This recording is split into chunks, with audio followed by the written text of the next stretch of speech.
Être passible signifie être capable de ressentir, en particulier de souffrir ou être sensible aux émotions. Lorsque les théologiens parlent de la passibilité de Dieu par opposition à son impassibilité, ils font référence à sa liberté de réagir émotionnellement, par opposition à un manque perçu d'empathie pour ses créatures. La doctrine de la passibilité de Dieu est liée à la théologie de la souffrance de Dieu. Dieu souffre-t-il? Peut-il vraiment ressentir la douleur émotionnelle? Certains théologiens voient l'impassibilité de Dieu comme l'un de ses attributs, au même titre que son immuabilité, son omniscience ou son éternité.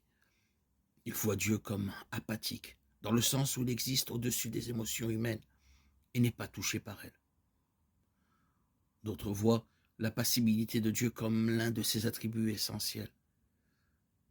Ils insistent sur le fait que Dieu souffre effectivement avec nous. Les deux côtés de la question sont confrontés au danger de pousser les choses trop loin. Lorsque la doctrine de l'impassibilité divine est poussée à l'extrême, le résultat est le déisme qui considère Dieu comme froid, distant et impassible. Un Dieu qui daigne ne pas interagir avec l'humanité. Inversement, lorsque la doctrine de la passibilité divine est poussée à l'extrême, le résultat est le théisme ouvert, qui considère Dieu comme ne connaissant pas l'avenir et étant aussi surpris que nous par chaque tournure des événements.